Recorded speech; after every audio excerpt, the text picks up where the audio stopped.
de la sede San Juan del Lurigancho, seremos sus moderadores.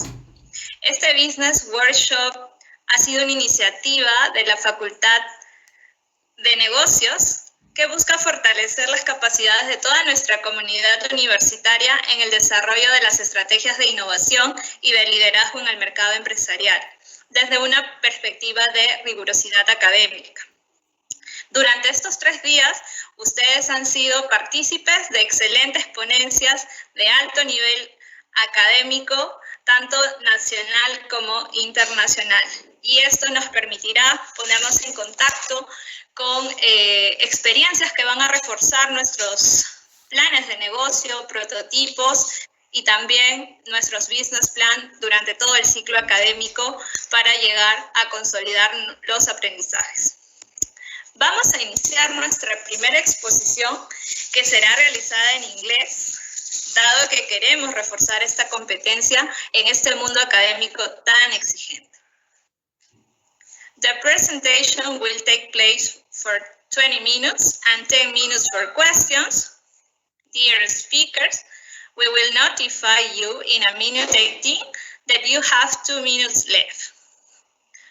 And now, it's a pleasure and our pleasure to introduce you PhD Bruce Money.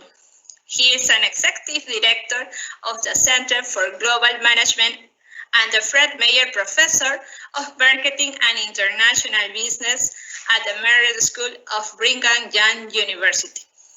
Dr. Money received his PhD in Marketing for Global Management and from the University of California, Irvine. He also holds a bachelor's degree in English from Brigham Young University and an MBA from the Harvard Business School, where he assisted in writing cases for the Core International Business course and graduated with honors. He has published over 30 academic articles in the fields of his research and is a co-author of the textbook International Marketing. Welcome, Professor Money. We'll be honored to hear you. And now you can start your presentation. Okay, thank you. Can you hear me okay? Audio? Yes, we can hear you. Yes. Okay. Video's fine? Can you hear, see me? Oh, that may not be the best part, watching me. So let me share the desktop and get some slides up here. Oh, yes, there we go. Hopefully that is working now. Great. So it's an honor to be asked to talk a little bit about international negotiations today. Let me get right to the content here. If your negotiation looks like this, it's not good, right? Ends up on the front page of the Wall Street Journal, these two fighting. And this is also from the Wall Street Journal, not good. The negotiation is just not about the biggest bat. It's not about the biggest fight. And it's also not a card game. Just give me the cards and I'll know what to play and I'll know the tricks and I'll get out of here. No, it's a framework. Negotiations is a framework of bargainer characteristics combining with situational factors to affect the process, to affect the outcomes. And those 4 things is what makes negotiations. I'm going to touch on these 4 things very briefly. Negotium is Latin for not leisure.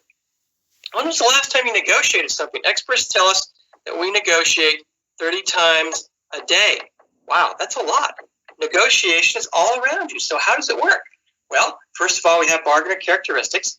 And think about for a minute, who do you know that's a good negotiator? Someone you say, oh, that person's a good negotiator. It could be someone in the family, someone at work. Maybe they are patient. Maybe they are smart. Maybe they are verbally talented. That's a pretty good list. We could come up with that. Here's a funny about car salesman. You're one tough negotiator. It took you only 4 hours to get me down to the retail price. Oh, my family will go hungry. Want this rusted hipper coating for $500? Yeah, that's bad. Yes! We also have an invisible spray that protects you. Now, if you want your airbag full of air instead of gravel, and it's a free hood ornament. Is that a good negotiating? No, it's not. If we ask that same question around the world to managers, it's interesting. You see Americans and Brazilians having the same list. Preparation, thinking under pressure, judgment and intelligence, verbal expression. We don't usually see Americans and Brazilians as exactly alike, but they have the same list for negotiation. Same with the Taiwanese and the Koreans. Japanese have a very different list. Now, you want to see the list? The list is listening ability, interpersonal orientation, willingness to use your team. Nobody negotiates in a vacuum. So if you can use a team, you're going to be a better negotiator. High aspirations. I didn't write the rules, but I know what the rules are. The farther out you place Y from X, the more you're closer you're going to get to Y. That means starting high. Not stupid, but starting high. Social competence and influence at headquarters. I ask for so little, and boy, do I get it. Think about that when it comes to negotiation. Now, here's an interesting negotiation. One of my favorite scenes.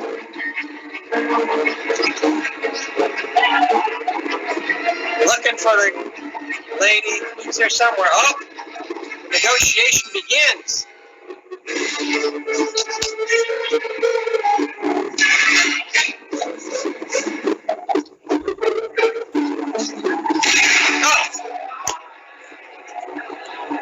Is that what we think of good negotiation? No, it's not about the biggest gun. It's about a framework. And if animals were negotiators, what would make a good negotiator? Alligators, dolphins. My favorite is the owl, because the owl has big eyes, and good negotiators are very observant. Let me just go through a few more things here. What makes a difference in negotiation? Men and women do negotiate differently. Women are more concerned with relational outcomes, research shows. And so men and women negotiating together make a better team than just two men or just two women. Let me go on to situational factors now. Pressure. Resist the pressure. My opening offer is, thank you, thank you, thank you. We accept your offer. I haven't said the offer. I mean, we have lots of offers. You're ruining everything. Resist the pressure to hurry. Goals, power, headquarters instructions, interests, pressures and constraints maxim.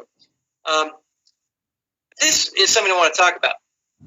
Don't underestimate the pressures and constraints on the other side, and overestimate the pressures and constraints on yourself. They have pressures too. This is up here because this is a man who had some interesting goals to negotiate the Olympics. And when he was negotiating with television stations in the U.S. to broadcast the games, it was a dogfight. And he sold the rights for $120 million. Went to Japan, the second largest market, and said, what am I bid? How much will you pay? They said $6. What? They eventually ended up at $12 million because there's only one television station in Japan, and they had all the power. Anyway, just a little story there we might have time for. Reciprocity. People want to pay you back in negotiations. Reciprocity is two-way. Let pay you back, but don't be a jerk about it. Hey, you really owe me. No, that's not the way. Culture. This is international marketing.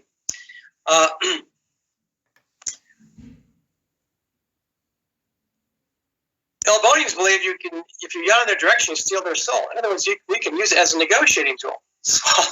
Give us 20% or we swallow it. No, that's not international negotiation. Here's the hierarchy of issues in international negotiation. Verbal communication is, and this is easy, this is hard. Okay? Because the thinking processes, in some countries it goes A, B, C, D. Some countries go back and forth and like and then. And if you mix the two styles, it's very, very difficult. Context, this is very important. Context is the amount of implicit code. And so you got to go through a lot of meaning. The Japanese have 16 ways to say no without using the words no. It's been documented. The United States, on the other hand, values candor, layer cards on the table. Got to be aware of that. Europeans are lower context. That is very more explicit. Japanese, Latin Americans are more subtle in their communication. And in North America, did you know anthropologists have identified 9 nations? And they communicate differently. Interesting. Now, if you are very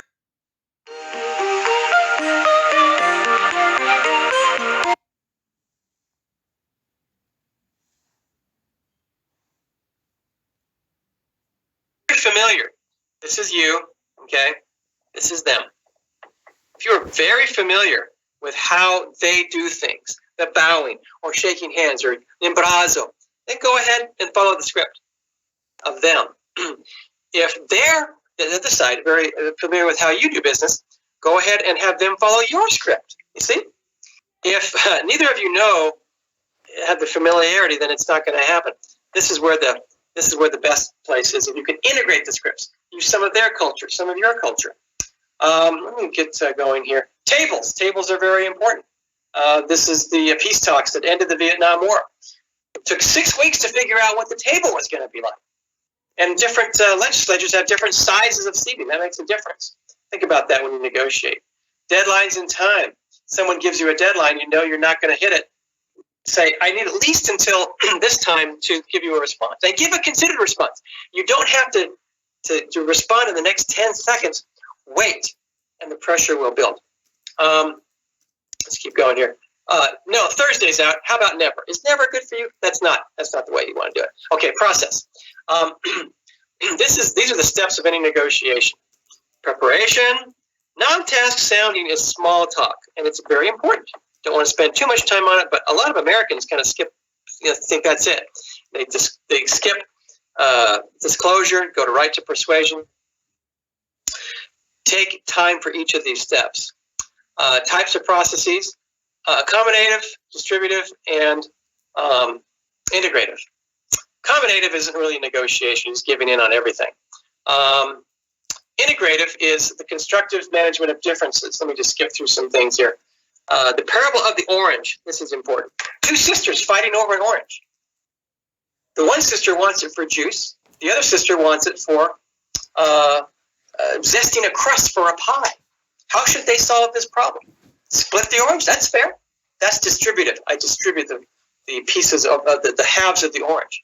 But the better way is to peel the orange, right? Give the peel to the sister who wants it for zesting the crust. Give the pulp to the sister who wants it for juice. I get more, you get more. That is the way to build a better deal. Oranges. Running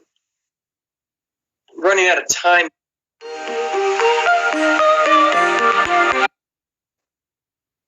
Here, let me make sure we have enough. Okay. What do you need to discover? You need to discover needs and wants. And the constraints on the other side. How you do this is with questions. Better negotiators ask questions. You can ask a direct question. How do you pay for this? Cash, credit. Versus I assume, this is the better way. I assume that if you make a statement that's wrong, they will correct you. And when they correct you, you learn something. Yes, do maximize the questions. Anchoring. Anchoring is who goes first. You should go first if you know the range of outcomes. You know where this deal is going to end up. If you don't know where the range is, let them anchor, because they may give you a pleasant surprise. I just want to make, this is a frame. Framing is putting your best foot forward. This is what they use in the United States. The $6 burger for only $3.95. That's a good deal, huh? Framing is putting your best foot forward to compare it to something else that's more expensive or worse. It's called a frame. We do it all the time in negotiation. Just be aware when you're being framed. Who pays that much for a burger? Nobody. But we do because we're framed. See what I mean? All right. Well, running short of time here. Let's make sure we get. All right. This is important. This iceberg. What do you know about icebergs? You know that they're mostly underwater, right? And the position at the top is what you see here. The position is no, I'm not going to do that. The issues and interests lie down below the waterline, and you get to those by questioning. All right. Avoid these freezers, threats. Let me give you the facts. Judgments, insincere praise, labels, psycho. You have a problem with authority, don't you? Don't say that, okay? Negative leading questions. Don't ask those. They freeze communication. A negative leading question is, well, you wouldn't be trying to deceive us here again, would you? That's no good answer. Yes, no, okay? The one word I don't want you to use when you negotiate is the word negotiate. Why? Because when you use that word, barriers come up. Hey, can we negotiate this? Is that negotiable? Don't use that word. Say, I have a proposal. What do you think if we tried this? Then you find out if it's negotiable or not. Okay, last, persuasion. Let's see if Rudy and his wiffle bat can help encourage you. That's not effective persuasion. Last bubble here, just the last minute we have. Outcomes.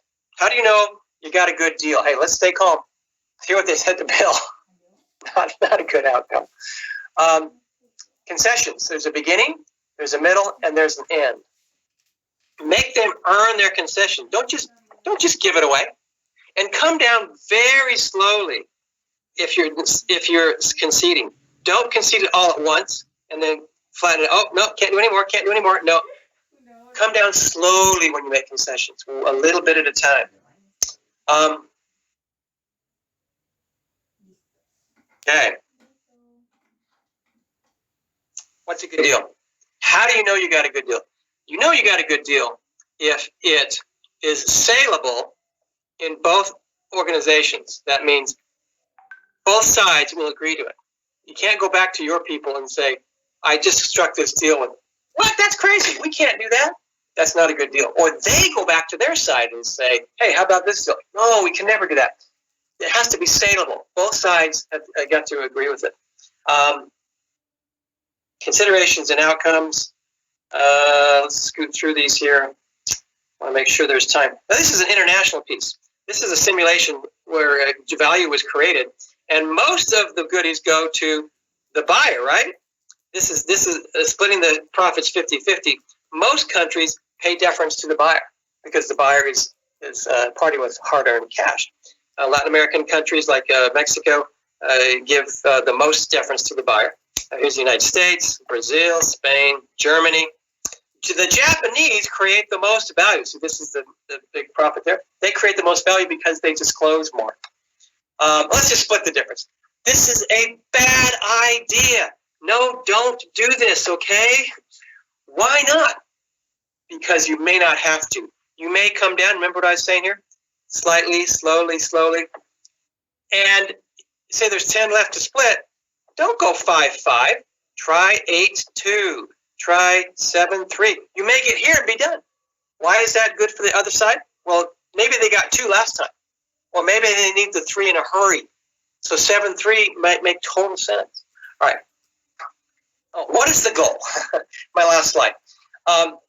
These are 2 race car drivers. And they were first and second going around the last lap. And they hated each other. Everybody knew this. Cale Yarborough and Bobby Allison. And they ran into each other and crashed into the infield. And when the dust cleared, they were beating on each other. They could have finished 1 and 2. Well, this was a sponsored driver here. And this is an oil company. And the chairman of this oil company marched across the field with a knife in his hands. Is he going to kill him? No. He went to the wreck of this man's car and cut out the logo of STP. Threw it on the ground. What's the message? You are no longer a driver for my company because this is conduct unbecoming. What's the goal? Keep your eyes on a larger prize and you'll be better off. So this is the summary. It's not a trick. It's a framework of bargaining characteristics like listening ability. You have 2 ears, 1 mouth for a reason. Like situational factors, differences in power, differences in culture, that affects the process, that affects the outcome. Now we say we want win-win. Well, we're honest with each other. We want win, right? I want my win to be bigger than the other party's win. No, it doesn't work that way. The outcomes can be good for both parties. That's all the time we have today. Thank you and happy negotiating. Let me know if I can help. I believe the organizers wanted to save some time for questions before your next presentation at 6:30. So I'm open for questions or comments if you'd like. Thank you, Professor Molly. Thank you for such a good presentation. It was very interesting how you take on this topic. As you said, negotiation is definitely an important framework we all must consider, especially if we're planning to work in an international approach. So our students have some questions. I'm going to read them right now.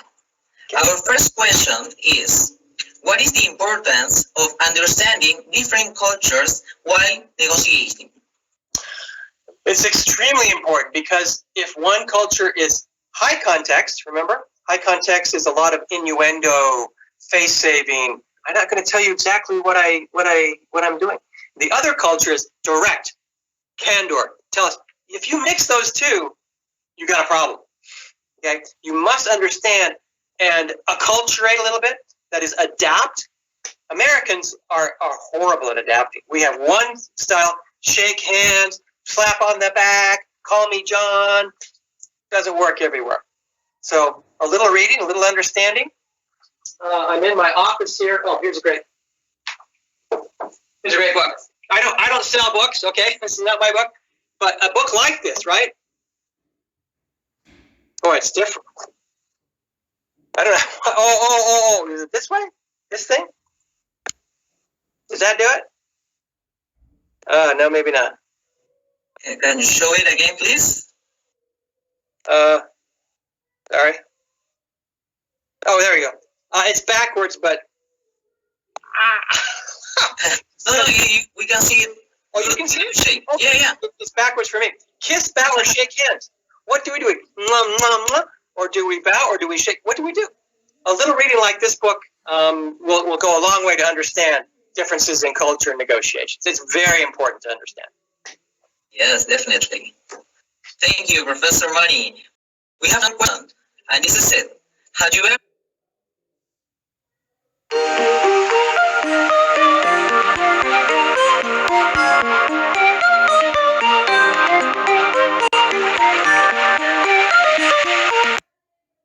negotiate with Peruvians? What is our negotiation profile, and what do you recommend us to improve?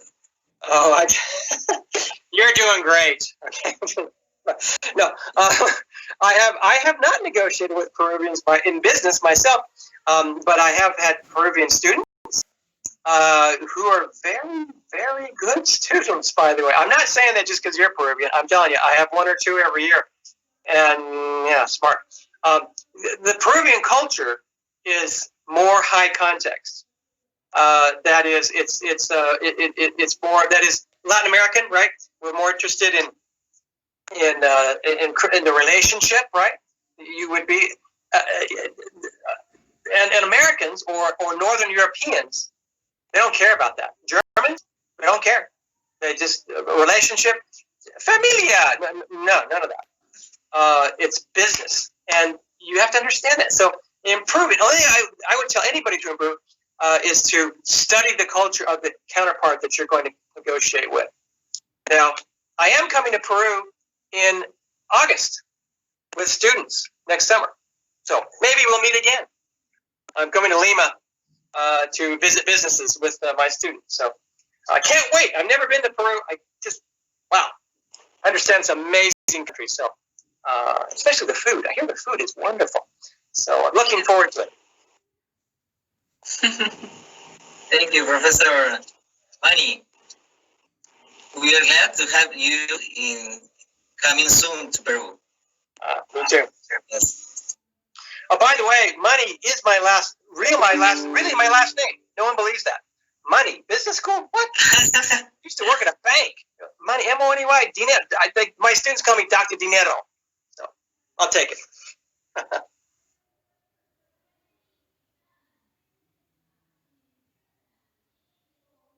Okay, thank you, Professor Manny. We'll continue here. So, continuando con el programa, Tenemos en esta oportunidad el agrado de contar también con la presencia de otro importante ponente. En esta oportunidad vamos a contar con la presencia del señor Arturo Coral Álamo, quien ha realizado estudios de tecnologías exponenciales para la transformación de la cultura digital, inteligencia artificial y cómo encajar los productos al mercado en Stanford University, Estados Unidos. Graduado del Entrepreneurship Development Institute de India en emprendimiento para economías emergentes, CEO de Hero Startup, ingeniero en informática. Su startup fue reconocida como una de las 9 startups más prometedoras de Sudamérica por Business Insider y recaudó fondos a Startup Chile, Guaira, Perú. Invitado a Berkeley University, Estados Unidos, como ponente sobre innovación y